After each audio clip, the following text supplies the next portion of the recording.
afternoon. As you just heard, I've been doing personal branding for 10 years. And if there is a phrase that gets said to me again and again and again when I'm talking to people about the need for them to think about a personal brand, it's this. I don't need a personal brand, I do really great work, and that speaks for itself. Now, you may very well be sitting there thinking, well, that's my view on personal brand, but I'm here to tell you, and it's a shame that I have to tell you this, that isn't really the way it happens. Often, the people who are doing the best work don't get the recognition. Often, the people who are doing the best work don't get the opportunities. Often, the people who are doing the best work are getting looked over. The fact that you're here today says to me, you don't want to be one of those people. You don't want to blend into the crowd. You do want to stand out. You want to be a future leader. So in this session, we're going to talk about how can your own personal brand really start to emphasize that, to lift that. How can you start to use it to your advantage? I started off this session talking about personal brand, but I just want to take a second to just think about brand in general. Because when I was new, I was doing this talk, and I've been working with the architecture sector recently. I decided I'm going to look at how some of the architecture firms themselves are projecting their brand. How are they selling themselves as a united organization? And I just want to share with you just 3 examples of the sorts of things I read on their websites. So this first one, we make buildings that are satisfying and enjoyable to use, beautiful to look at, and easy to understand. As architects, our role is to create great buildings that work well, are cost-effective, and are a pleasure to use. We create outstanding places and spaces that respond to the needs and resources of a contemporary world. What do you think of that? What do you think of those 3 statements? If you happen to be like me, I read them and I thought, it's what I call a bit me too. It's very hard to differentiate between one and the other and the other. Now, that isn't a major criticism of those, because it's not just architects that struggle with this. Every company in every sector finds it very, very difficult to really distinguish themselves, to find a unique selling point. And it's particularly difficult when you're in an organization where you have a very visual thing. What you create is very visual. To turn that into words is very difficult. So branding in itself is about finding your holy grail of a USP. It can be hard if you have competitors who are offering something very similar. But I'm here to tell you the great news is there is a brand where a USP is a given, and it's a personal brand. Because your personal brand is about you as an individual. You are unique, and therefore it's about tapping into that and using that to your advantage. So the first question you might be asking yourself, and that I'm about to answer, is, well, what is a personal brand? To understand what a personal brand is, I just want to share with you what I think is a fundamental thing in business, that whatever sector you're in, wherever you are in a hierarchy, and it's the fact that people buy people. This is really important. So when people buy people, essentially it says, I meet you and you meet me. Do we like each other? Do we trust each other? Do we respect each other? When we buy into each other, that's what's going on. And Caroline, you mentioned earlier about you're not going to like everyone, and not everybody's going to like you. So there are times when people buying people, you will work better with the people who you have bought into, and you'll work less well with the people who haven't. The point is, as you go through your career, and particularly as leaders, you want people buying into you. One of the best examples I was ever given to illustrate people buying people was actually when I was doing a workshop for a law firm. And one of the lawyers says, I've got a really great true anecdote for you. He said, we recently pitched for a huge piece of business up against other law firms with an international client, and whoever got it was going to be spending a lot of time flying around the globe with the client. And he said, we were eventually called in, and we were told, great news, I'm giving you the job. So the client sat there and said, good news. He said, but I want to make it clear. The client told them, you didn't win this on price, because let's be honest, you weren't the cheapest. You didn't win it on expertise, because lawyers are lawyers, you pretty much know the same stuff. The client told them he had literally applied what he called his 8-hour flight test. And they looked at him, and apparently, this is true, the client told them, I literally thought, which one of you could I bear to sit next to for 8 hours on a flight? And that's how I made my final decision who to give the work to. And I think this is a really good example of just being a good architect and being able to do what I need you to do is one thing, and that does have to be in place, and I'm not belittling that in the slightest. But that final decision to give you the work or give you the opportunity or give you the promotion, whatever it is, can often come down to, have I bought into you as a person, not just as a technician? So when people are buying into you, what they're buying is your personal brand. This is where the phrase starts to come in. Personal branding has been, and people buying people, has gone on for years and years and years. It was just back in 1991, an American called Tom Peters coined the phrase, and this is sort of the current thing that it's called. So at a basic level, your personal brand, and the best personal brands, is there to deliver two things at the same time to make it easy for people to buy into. The first thing that your brand needs to deliver is what I call your what. So at a functional level, what knowledge are you bringing to the table? What experience? What results? What sectors have you worked in? What qualifications have you got? This is the can you do the job bit. If you would put it on a CV and I would pay you money for it, that's your what. Now that's great, you do need the technical expertise, but people buy people. So the second part of a brand needs to be conveying the who. Who brings that what to the table? Because then I will make that emotional, do I like you, do I trust you, do I respect you? That's where the buy-in happens. Often, and I work with the architecture and engineering space, I also work a lot with financial people and tech people. I find that people who are very technical minded often try and rely too heavily on this and don't see that as adding enough value. But I really want you to understand just how much impact that has to people buying you. So why is this important? Well, probably the very first reason it's important is to do with first impressions. That decision to start to buy you will start as soon as someone meets you, or even, not necessarily in person, comes into contact with you maybe online, they see your LinkedIn profile, or they get a phone call from you. So first impression is this absolute time that your brand starts to be created in somebody's head. Now, a study by Princeton University showed that your brain actually only needs 1/10 of a second of experiencing someone to be able to form an initial first impression. Okay, we're not talking about really in depth, but that initial, do I like that person? Would I trust that person? You know, that sort of 8-hour flight test thing, it can happen in 1/10 of a second. We tend to make an initial impression and then carry on sort of gathering information about the person to either yes, that's what I thought, or maybe I need to change my mind. But this should never be underestimated, just how much of an impact it has on that, whether I'm buying you. It's all down to clues. Now, you're going to be meeting a lot of people for the very first time here today. You know, you're going to be chatting to people in a coffee break. I want you to be conscious, not paranoid, but conscious, not paranoid, of just how many clues you give off. So, you know, if you're meeting someone for the first time, your facial expression is giving them clues. Your posture is giving them clues. The clothes you are wearing, the watch you are wearing, the mobile phone that you're holding, the way that you talk, the accent that you have, how much you talk versus how much you listen. The handshake. Goodness, never underestimate a handshake. Have you ever met someone, formed an impression of them, and then shaken their hands and gone, oh, that wasn't what I expected? So do you see how that clue gathering goes on? So I want you to understand that why a personal brand is important is that's happening whether you want it to happen or not. People are forming their impression of you. So the question is, do you want to just leave that to chance? And you can. Or do you want to start thinking about, well, if people are, I want people to buy into me and buy into my brand, what do I need that to be? So the first step in any personal brand journey, let's call it, is you need to define your brand. A lot of times when people hear that I do personal branding, they go, oh, that's all about promoting yourself. And I always say, well, it is, but you need to know what the heck it is you're promoting in the first place. This bit's really important.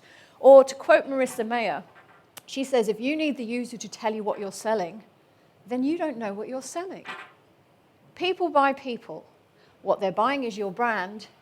If you don't know who and what you're offering me, how the hell am I meant to know who and what you're offering me? So personal branding has to start by working out what your brand is. How do you do that? How do you start doing it? You may have read the odd blog post or article that says something like, work out what your passion is and turn that into your brand, or find a vision and do. I've read these before and thought, I have no concept of what I'm meant to do with that. So when my approach brand is much more structured, and I think it will appeal to you as architects. So how you set about defining your brand, it's taking it back to that what and that who. It's about working out how you're going to work out really put some meat on the bones of that. When I first started doing brands back 10 years ago, I sussed out very quickly that a brand is a what and a who, but I came to realize when I tried to define people's brands for them, it was too broad brush. So actually, what I did is I created what I call the personal brand pyramid as a way of extrapolating what and who into 6 areas. Now, what I'm going to do is I'm going to talk you through each of these 6 areas and what constitutes that part of your brand. What I'd like you to do, please, is to just jot down, either if you're doing electronic or with a pen and pencil, a couple of words or even phrases to describe yourself and your own brand in each of these 6 areas as I talk you through them. Just have some initial thoughts. I'll say it now, you are not going to have to at any point stand up and read these out loud, because I know you've instantly all thought, oh, I'm not doing that. I wouldn't do it either if I had to do it, but this is just for you. Hell, we're here today, why not start thinking about your brand? So the first part of your brand is your values. I'd like you to jot down just a couple, 2, 3, what are the values that you hold very, very strongly, that really set your moral compass? So values are principles. They're beliefs in, this is the way that I live life. These are the values that underpin how I choose to behave. So what would yours be? I'll show you some examples that might help you. Is it that whatever I do, I have to know that I've been honest? Is it any team I'm part of, loyalty is a really big aspect of what makes me part of that team? Is it, if I'm going to be anything, I always have to be myself?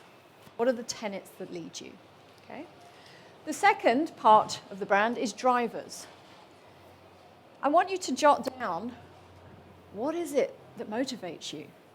What is it that floats your boat? And I want you to think very much in terms of your career. You're here from a career and a leadership point of view. Imagine yourself at work. What is the best part of your job? What is the bit where you get that payback? What has to be in place for you to be happy? Just jot a few things down. It might be that you're someone who needs recognition, that you need to be told you're doing a good job. It might be that you need to feel like you're always making progress. It might be that you love to work as part of a team. It can be taking ownership for your work. The worst thing would be telling me what to do. Reputation. Now, the thing about reputation in your brand, it's you setting out what you want to be known for. So the question is, what do you want people saying about you? But I want to make it clear, you cannot dictate what people think about you. You can't dictate your reputation. But the purpose of putting it in your brand is you have that clarity of what you want it to be, and then you will start to imply that and hopefully influence people in that direction. So what do you want to be known for? I should say at this point, you might be getting repetition happening now, because you might want to build your reputation on something like a value of being a loyal person. You might want to have it on a driver of being someone who doesn't stop till it's done. That's good. The simpler your brand can be, actually, the stronger it will become. Behaviors. I'm sitting next to you for 8 hours on a flight. What sort of adjectives am I going to use to describe you when I get off the other end and I get picked up at the airport by my other half? We'll keep it to clean words, please. So how would you describe your personality? That's what that question is.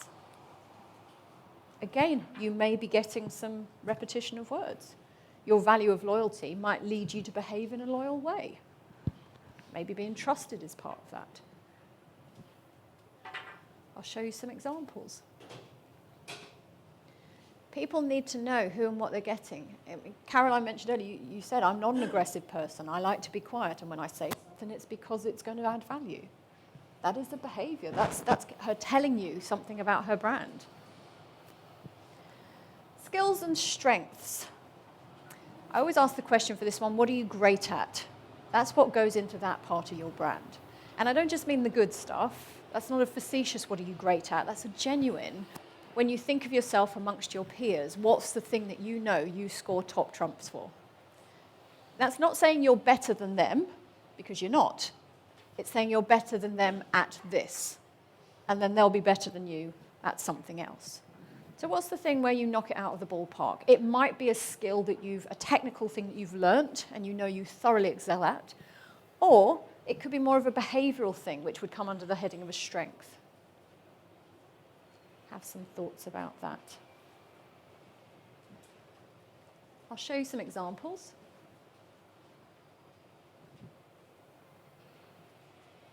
This in particular is the part of your brand where you really want to get the clarity. Because as you go throughout your career, and you go out there and you're pitching clients or you're pitching for an advancement in your organization, this is the bit that people really, really want to know about. Image is the last aspect of a personal brand. It's the packaging, okay? Never underestimate how important this is as a part of your brand. Because going back to those clues and how people are picking up clues about you, it is how you look and how you sound and how you act that conveys the sort of brand people are going to be getting. So, there's a reason why I always wear bright red lipstick, have bright red nails, wear big chunky jewelry and bold patterns. Because 3 words for my brand, if I had to sum it up in 3 words, are sassy, savvy, and self-assured. They happen to all begin with S. That's a rather beautiful coincidence. But as soon as you meet me, you get sassy, savvy, and self-assured. You get it from how I look, how I talk, how I act. I'm not saying that's everybody's cup of tea. It really isn't. But my packaging is helping you understand this is the person you're going to get. You can now decide if you're buying it. You need your packaging to be accurate as well. People need to understand who and what they are getting. So you've all written a few words down, yes? Brilliant. Now, here's the thing. That is the beginning of a personal brand. That is the first step in you working out what your personal brand is. Congratulations, you're a lot further along than most people out there. But you still have a long way to go to have a really great brand. And the key thing that you need to know is you need to avoid being a me too, like all of those sort of examples I gave you at the beginning. So there's every chance that some of the words that you put down on your list are also on other people's list. I mean, the law of averages says there's going to be some sort of crossover, some commonality. You don't want your brand to be like anybody else's. So what you need to do is to think a bit further. And I'm going to use an analogy to help to describe this. And anyone who's ever worked with me know I love food and drink. And so my analogies are usually that based. So I'd like you to imagine, please, that you are thirsty. I mean, really like, oh, so parched. So you decide, do you know what, I'm going to nip into the supermarket because I need to quench my thirst. And you go to the first chiller cabinet, and there on the shelf is this carton. And it says the word drink. And you think to yourself, oh yeah, well, drink. I'm thirsty. I need a drink. Drink quenches the thirst. I will buy it. And then you stop and you think, but hold on a minute. I'm lactose intolerant. And I don't know what that drink is. So this could be a real mess if I get this wrong. So I tell you what, I won't buy it. I'll leave it. And you go to the next chiller cabinet, and you see this. You think, fruit drink. Well, that's good, because that's not lactose. So I can probably try it. Yeah, fruit drink. I'm going to buy it. Well, hold on a minute. I mean, Sunny Delight counts as a fruit drink, but I don't want loads of sugar, and I don't want anything that's really artificial. I tell you what, I'll leave it. And then you go to the third chiller cabinet, and you see this. Orange juice, fresh squeezed, 100% natural vitamin C. You know exactly what is in that carton, and you think, thank you very much, that's exactly what I want. I'm on a bit of a health kick at the moment. I'm going to buy this carton. Too many brands go out there and try and just tell you this. Whether it's a company brand or a personal brand, they only go to this level. That's a bit of what was going on with those examples that I gave you at the beginning. It's like they're saying this stuff, but it's not really saying anything. The more detail you can put into your personal brand, the more people can understand, really understand what's going on there, the quicker they'll be able to buy it or not buy it. They may choose not to buy it. So taking this back to your brand, I want you to think a little bit further about, you've jotted down some initial thoughts about your brand. Let's just give you some time to take that a bit deeper. So with everything that you've written down, it's about thinking, what do I really mean by that? I'm going to use specifically a skill or a strength to describe this, okay? So this applies throughout the brand. I think skills and strengths is the area where this is the most easy to understand. When I work with people, I do workshops, but I also work with people one-to-one. And whenever I say to people, right, what are you really great at? What are your skills and strengths? One of the most common things that gets said to me, Jennifer, I'm really good at problem solving. Okay? And that's fine. I'm expecting, I work with engineers and architects and people in financial services and technology. They're going to be good at problem solving. Can I just have a quick show of hands? Who here has either written that down or knows that that's actually, Jennifer, that's what I'm good at as well? Can you put your hand up if you're good at problem solving? Yeah? Yes. There'll be there's lots of you. Right. So that's good. There's nothing wrong with that. But that's the equivalent of you all saying, hello, Jennifer, drink is something I offer, okay? What I want to do is show you that actually problem solving in itself is not a skill or a strength. What it is an outcome. I come to, each of you had your hands up, I come to you with a problem, and you come back and say, Jennifer, the problem is solved. I go, great, that's an outcome. What's interesting is how did you solve the problem compared to how you solved the problem compared to how you solved the problem. It's what happened between problem being given to you and solution coming out. There is where your skill or strength lies. So to show you some examples, over the years, I'm going to show you 5 examples now of how different clients have said to me they're good at problem solving. The first was a client, I said, what are you good at? I'm good at problem solving. What makes you good at that? And he said, I believe there is always an answer. So that's like a driver in him. And because of that, I don't give up when other people give up. So that makes me good at solving problems. Okay? That's one way of getting there. Another client said, I said, what makes you good at solving problems? He said, I am naturally calm. When the poop hits the fan, I don't get in a flap like other people do. I just keep exactly the same clarity, and that's what helps me solve the problem. Yeah? This is someone who works for a major bank, which has been having government help. So when I said to him, how are you good at solving problems? He said, 99% of people, if you say the word problem, they don't want to know. I'm in that 1% who loves a problem.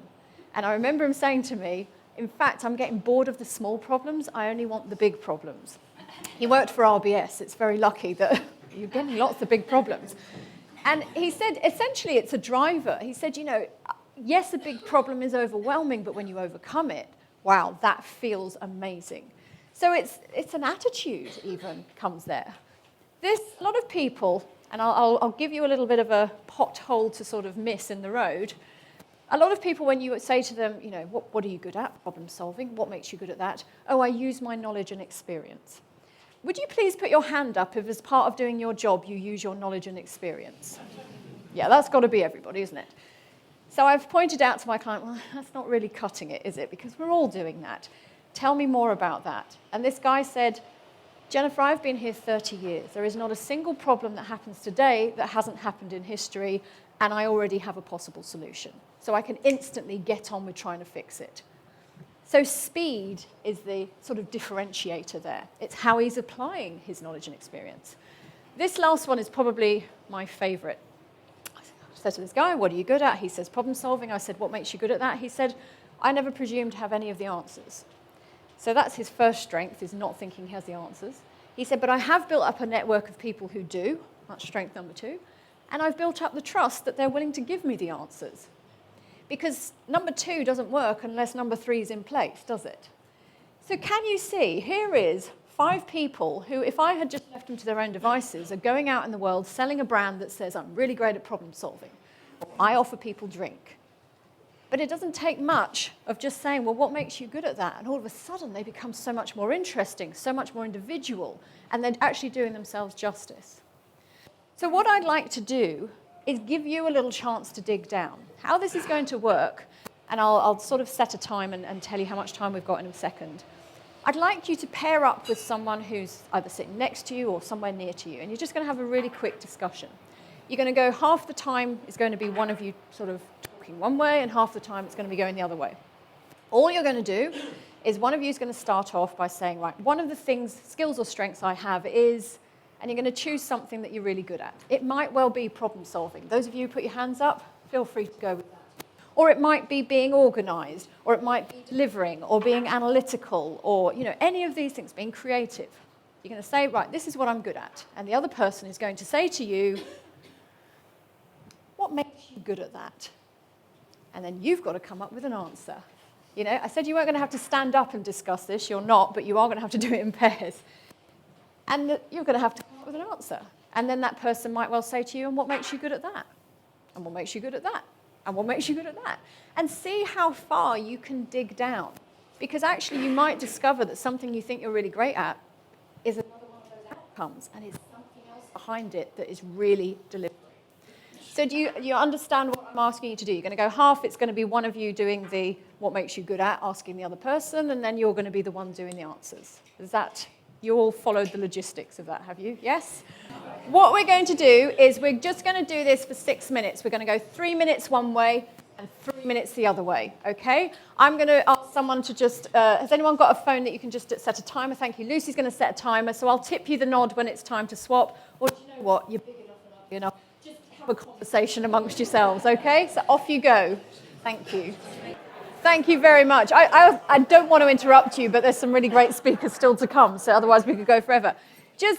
Please, just a quick show of hands. Please put your hand up if having to come up with an answer and someone's looking at you expectantly going, well, go on then, what's your answer? Put your hand up if you found that your brain came up with stuff that it might not have done otherwise.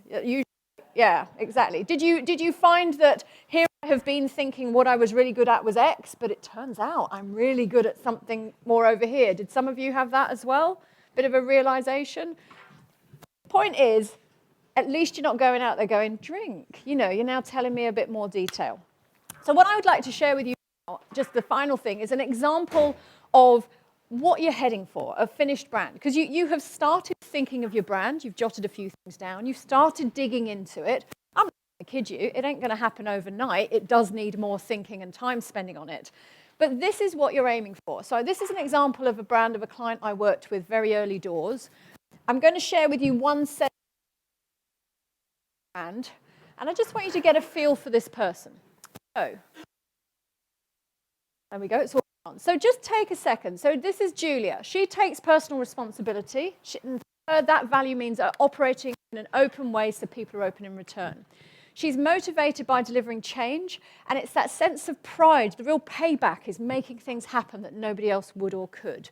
That actually feeds into her reputation. She's built her reputation for bringing projects back to life. She's a driver into practice, and she doesn't put anything down once she's picked it up. If she had to sit next to me on a plane, I'm getting determination and a positive attitude. That's what I'm getting from Julia.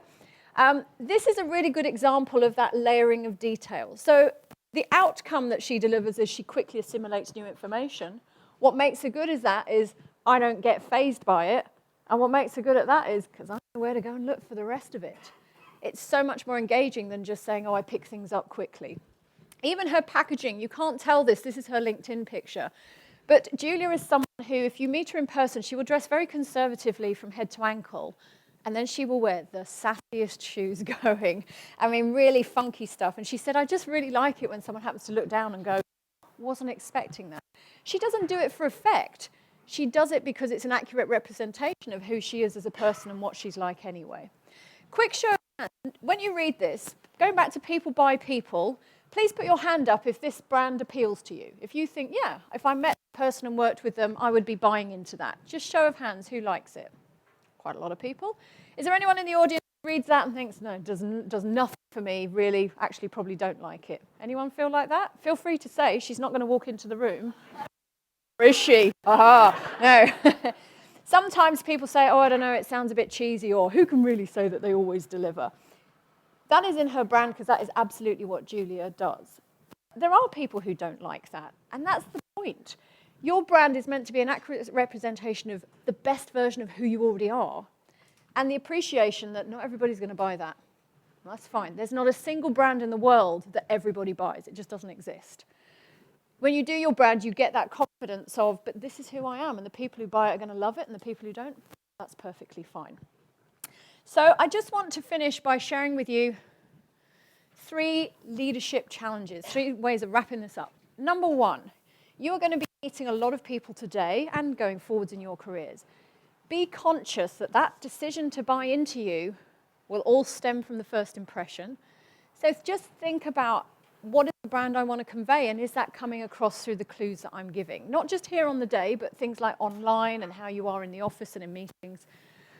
Convey both what you have to offer, that's really important at a functional level, but never forget to help people know who brings that what to the table.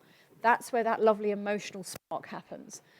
And use the detail to highlight your USP. Make sure that you are not just going out with some sort of bland me too, yada yada thing, but that you're really giving a bit of meat on the bones that brings it to life and does you the justice you deserve. At the end of the day, this is a great quote from Jeff Bezos. He said, "Your brand is what people say about you when you're not in the room."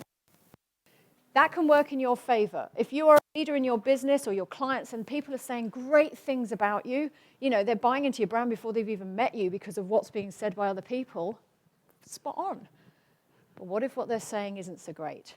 Do you really want to leave that to chance? What the canny people are doing is working out what and who their personal brand offers, and that's what they're conveying to people as leaders and as architects. I will leave it there. Thank you very much, and enjoy the rest of the afternoon. Cheers.